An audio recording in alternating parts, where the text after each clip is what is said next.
E por isso, maior concentração que eu vou ter hoje é sobre o conceito de governação. O que é a governação? Todos nós que estamos aqui conhecemos o que é a governação. E vocês também têm as vossas definições.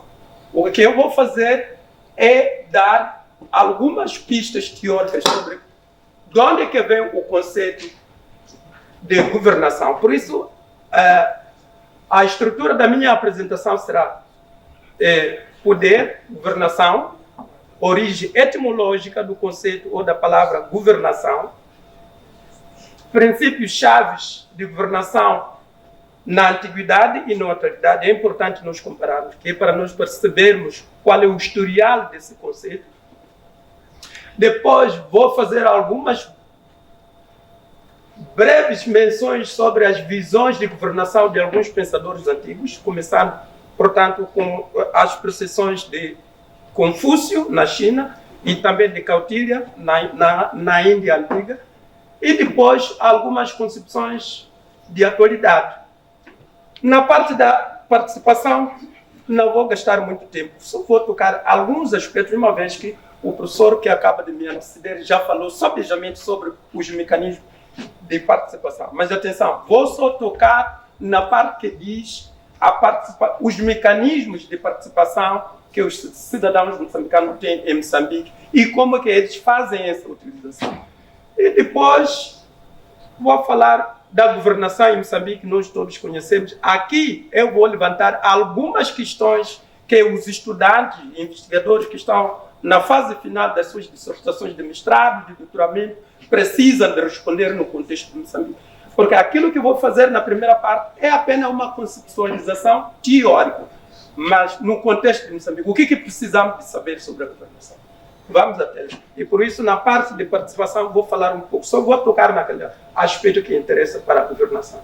E depois, vou falar de dois entraves para a governação democrática em Moçambique e o que eu, como Curiposa, penso sobre o que deve ser o desafio da governação futura em Moçambique.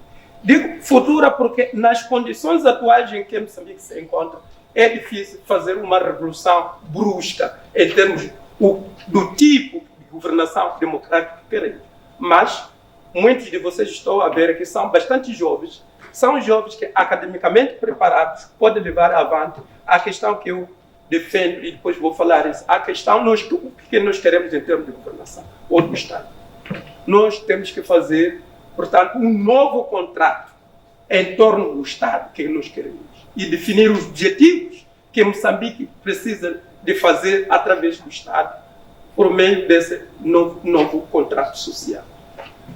Vamos à questão central. O que é o poder?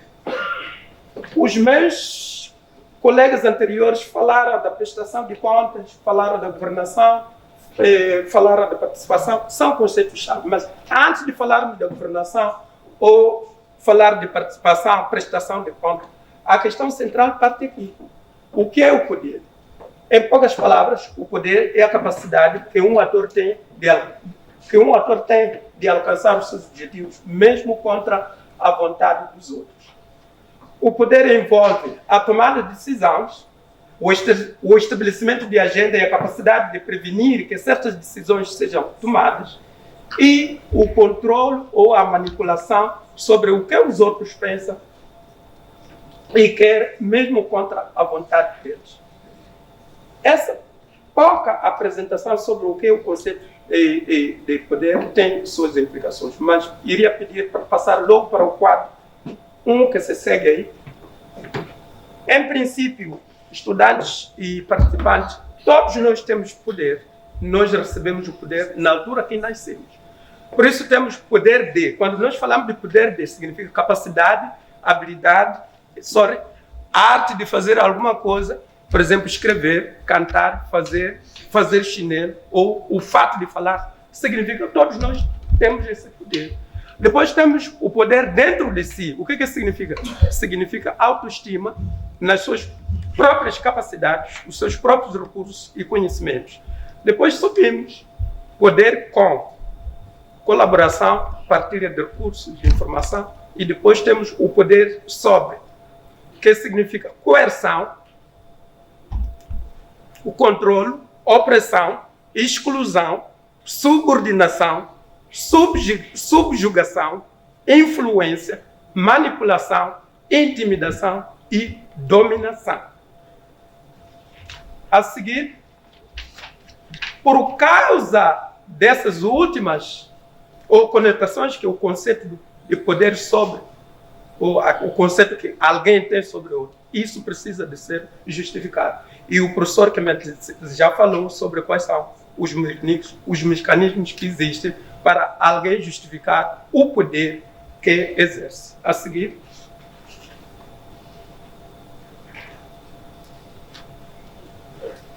Então, como é que isso se faz? Portanto, o poder se justifica através de legitimidade.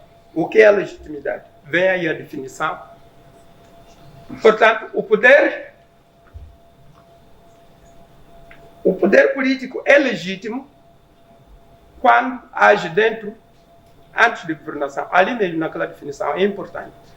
O poder é legítimo quando age dentro do quadro legal de um determinado país, adopta e toma decisões para o interesse público, tem consentimento e apoio da maioria dos cidadãos daquele país. O consentimento desse cidadão, e, ao mesmo tempo, esse poder é apoiado pela maioria dos cidadãos daquele país, em termos se as ordens que emanam do governo ou do Estado devem ser cumpridas ou não. Mas, para além da legitimidade, o exercício do poder exige aqueles elementos que são participação, justiça, decência, prestação de contas, responsabilização, transparência e eficiência. Então, como vê, se nós queremos falar de todos esses conceitos que aqui estão, o primeiro elemento que devemos investigar é o conceito do poder. Penso que podemos passar para a governação. Aqui vou só apenas fornecer, não são definições, portanto, obrigatórias. Cada um de vocês participantes tem a sua própria maneira de definir. Mas, para propósito dessa apresentação, governação aqui é entendido como um processo de coordenação de vida humana através de hierarquias, mercados e redes auto-organizativas. Quem diz isso é um cientista britânico chamado Andrew Ayoub, e a referência está aí. E o PEPA, que é o objeto dessa apresentação, todos os estudantes talvez pedirem à sociedade aberta também partilhar com os estudantes. Se calhar alguns, sobretudo aqueles que estão a fazer investigação sobre a governação, pode ser de interesse. Qual é a origem? Portanto, tenho lá também, talvez, antes de prosseguir, outra definição de governação que é feita pelo Banco Mundial para aqueles que têm acesso ao relatório de 2017. Portanto, um dos últimos está aí. Também concebe a governação como um processo através do qual atores estatais e não estatais formulam e implementam as políticas num dado conjunto de regras formais e informais que moldam ou são moldados pelo poder. De novo, tanto o Banco Mundial como na definição anterior, aqui enfatiza de novo a questão do poder.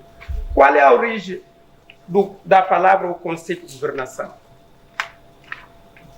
Brevemente, governação provém do latim clássico, que significa ciber. Não sei se aqui alguém conhece essa antiga língua, mas se não estiver correta essa escrita, depois vão corrigir. Que significa conduzir, controlar, pilotar, dirigir, guiar, comandar, regular e administrar. De novo, aqueles termos remetem para o conceito do poder. Então, a governação tem a ver com o exercício do poder. E depois temos os princípios chaves de governação, tanto na antiguidade como na atualidade. Na China antiga, um dos pensadores grandes que falou muito da questão do governo e da governação foi Confúcio. Confúcio viveu naquele período de 551 a.C. a 479. Portanto, estamos a falar dos séculos 6 e 5 antes do nascimento de Cristo. Então, esse senhor, chamado Confúcio, determinou qual devia ser o princípio de uma governação. Estão aí os princípios filosóficos de Confúcio, nomeadamente humanismo ou altruísmo, cortesia ritual, proteção a princípios filosóficos, mas que depois foram utilizados na China no processo de governação, conhecimento ou a sabedoria, integridade, fidelidade, justiça e honradez. Para um outro pensador antigo de nome Kautilya, um pensador antigo da Índia antiga, no seu livro Arthashastra, ele dizia que os princípios chaves de uma governação são 3. Estão aí também no quadro, que são ética, justiça e tendências anti-autocráticas. E depois, no continente africano, porque não tive só que falar de outras zonas, mas também temos um exemplo no continente africano, no qual alguns estados antigos também defendiam esses princípios democráticos. Estou a falar do antigo estado de Futa Jalon. Futa Jalon é um antigo estado que existiu nos atuais, ou que se estendia nos atuais territórios da República da Guiné-Conakry, dos atuais territórios da Guiné-Bissau e da Serra Leoa. Então, nesse antigo estado africano chamado Futa Jalon, os governantes, como os cidadãos, defendiam aqueles 5 princípios, que são princípios de descentralização política do poder, autonomia econômica e fiscal, participação e representação através de eleições, prestação de contas e transparência. Então, isso e podia também citar da atualidade, por exemplo, nós falamos, e aliás, vocês desde ontem debateram sobre essas questões, a questão de prestação de conta, integridade, fiabilidade, melhoria regulatória, responsabilização, prestação de conta, etc. Então, quando a gente compara aquelas visões antigas, tanto da China antiga, da Índia antiga, e como aquilo que nós estamos a exigir, então não se nota grande diferença. Talvez o que pode mudar é o contexto. Vamos passar agora algumas visões, só para ver. Por exemplo, Confúcio, como já mencionei, dizia que um bom governo consiste no soberano ser um soberano, o ministro ser um ministro, o pai ser um pai e o filho ser um filho. E ele dizia, aquele que governa por meio da virtude é, para usar analogia, a estrela polo, que fica no seu próprio lugar, enquanto as menos estrelas prestam homenagem a ele.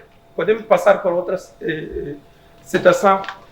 O que isso significa? Significa que cada um deve cumprir, portanto, tanto na governação coletiva como na governação familiar ou pessoal, deve cumprir os seus deveres e as suas responsabilidades e obrigações de forma correta, legítima, que é para justificar o título que cada um ostenta como soberano, como ministro, como pai, como filho. E é aquilo que nós devemos também fazer. Como acadêmicos, não devemos nos contentar apenas por ser chamado de acadêmico. É preciso mostrar que, na verdade, você é acadêmico. A seguir, bem, já falei da Kautilya. Uma das passagens no livro de Analecto, de Arthashastra, de Kautilya, diz o seguinte: o dever de um rei é o de proteger a riqueza do Estado e dos seus súbditos. Portanto, naquela altura era um período de impérios e reinos, por isso utiliza o termo súbdito, mas que corresponde hoje ao cidadão. Portanto, defender a riqueza do Estado e dos cidadãos, bem como fortalecer, manter e salvaguardar esta riqueza e os interesses dos súbditos do seu rei. No Futa Jalon é aquilo que já falei, tanto os governantes como os cidadãos defendiam princípios de descentralização política, autonomia econômica e fiscal, participação e representação através de eleições, prestação de contas e transparência. Podemos passar a seguir. Hoje, aqui não vou gastar muito tempo, hoje o conceito de governação é entendido em 6 significados, pelo menos aqueles que foram registrados ou foram investigados. Governação é entendida como mínimo Estado, governação corporativa, nova gestão pública, já vocês falaram sobre essa questão, boa governação, sistema socio-cibernético, que corresponde, portanto, ao sentido da cibernética. Como já falei, a origem etimológica de governação é a mesma como o conceito da cibernética. E redes auto-organizativas. A seguir, participação. Já o professor que me antecede já falou muito. Só dizer que, ele falou em termos de direito, mas em termos sociais e simples, participação e envolvimento ou tomar parte em atividades políticas, sociais, econômicas e culturais. Mas o que interessa nessa situação é a justificação por que as pessoas devem participar. Portanto, quando nós estamos organizados, nós temos que participar em todos os contextos sociais, etc. Por quê? Porque eles argumentam que o poder, muitas vezes na sociedade, fica concentrado nas mãos de algumas poucas pessoas. E como resultado, dada a questão que o conceito do poder a carrega, isso faz com que também aqueles que não exercem o poder queiram participar. Podemos passar. Estou a correr muito, que é para gerir o tempo. E depois, para o Programa das Nações Unidas, dá aquela definição, portanto, no relatório de 1993, aqueles que está isso na internet, qualquer de vocês pode navegar, não vamos perder muito tempo, dá aquela definição e, portanto, a partir dessa definição do PNUD, então, eles destacam 4 tipos de participação. Participação ao nível do agregado familiar, participação econômica, participação social e cultural e participação política. E os outros colegas falaram disso, não vamos gastar muito tempo. Talvez passar essa parte sobre a participação de Moçambique, porque estou a ver que o meu colega já falou sobre Jamé. Mas vamos, talvez, ter um dos mecanismos de participação. Essa parte sim vou comentar, mas os estudantes e participantes vão entender por quê. No lado da oferta, a Constituição, portanto, aí mesmo, anterior, por favor. Portanto, no artigo 74 da Constituição de 2000, diz que para os cidadãos moçambicanos participarem na governação, eles devem aderir aos partidos políticos.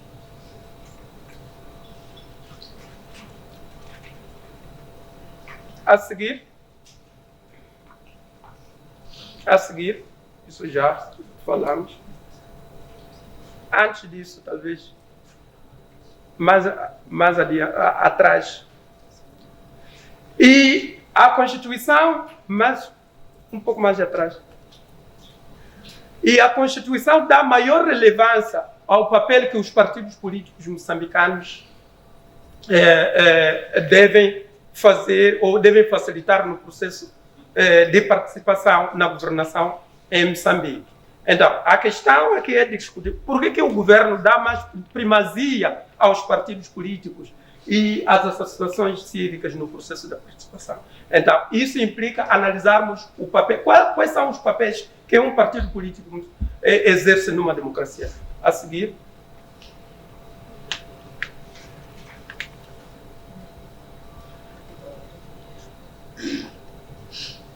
Antes disso, acho que é mais à frente.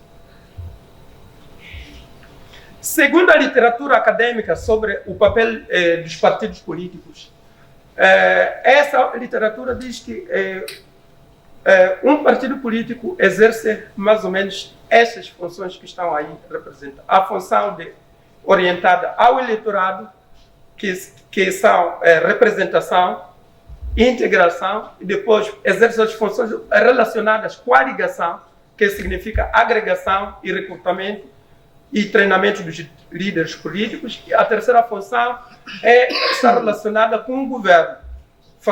A primeira função é fazer com que o governo preste contas, ou seja, o partido no poder deve prestar contas sobre aquilo que faz enquanto está governando, mas ao mesmo tempo, aqueles que não estão no poder devem organizar uma oposição legítima. Portanto, cada uma daquelas 3 funções são subdivididas também em duas, fazendo 6 funções principais dos partidos políticos num processo democrático. Pode seguir. Tem 3 minutos, professor. Obrigado. Portanto, são aqueles. Agora, perante essas 6 funções dos partidos políticos, os estudantes devem procurar responder a 22 questões-chave, se nós queremos saber se, na verdade, em Moçambique, os partidos, portanto, exercem aquelas 6 funções que lhes são atribuídas pela Constituição da República. Então, cada um de vocês vai ver, portanto, no paper que vão ter acesso àquelas 22 questões-chave de investigação que vocês devem fazer. Podemos passar para agora, sim. Portanto, são aquelas. Pode passar mais. São aquelas que vocês vão ter até a governação, que é a questão central.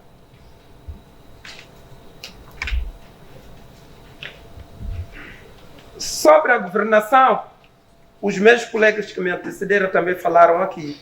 E é curioso também que nós não combinamos, entre eu e o professor que me antecedeu, não combinamos quais são os elementos que devíamos arrolar. Mas é uma coincidência salutar, porque os elementos que ele arrolou durante a exposição são os mesmos que eu tenho aqui. E portanto, não vou repetir aqui.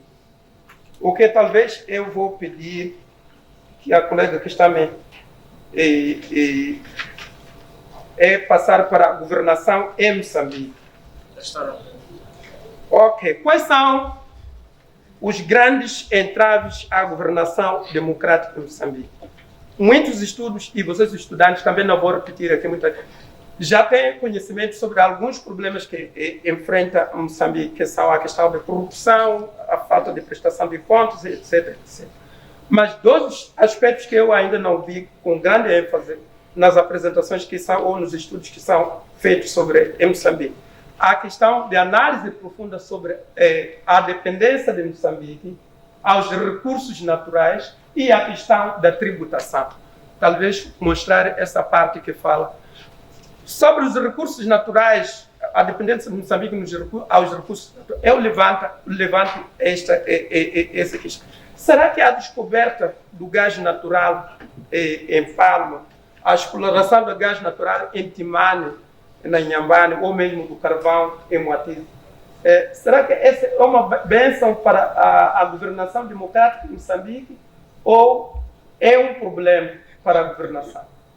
Dado que, e já vimos, muitas dessas multinacionais que exploram os recursos moçambicanos são multinacionais internacionais que vêm aqui. Que implicações isso tem para a questão de prestação de contas aos moçambicanos? Será que os moçambicanos têm informação exata sobre o quanto que o Estado moçambicano ou o governo ganha com a cobrança daqueles preceitos? Na questão de tributação, por que eu enfatizo tributação? Tributação liga, portanto, os direitos do cidadão com o Estado. Se hoje nós somos obrigados a pagar imposto, ao mesmo tempo nós temos o direito de receber, portanto, recompensas em termos de estradas, serviços de saúde, melhor qualidade, portanto, da educação, etc, etc. Então, a questão é, será que nós, moçambicanos, temos um contrato com o governo em torno da questão de tributação em Moçambique? E por que nós só confiamos nos recursos naturais e não na interação entre o Estado e o cidadão em torno da tributação? Esses são 2 desafios que eu vejo para a governação futura em Moçambique. Acho que falo muito porque, desculpa, eu sou professor, mas depois temos que gerir o tempo. Thank you.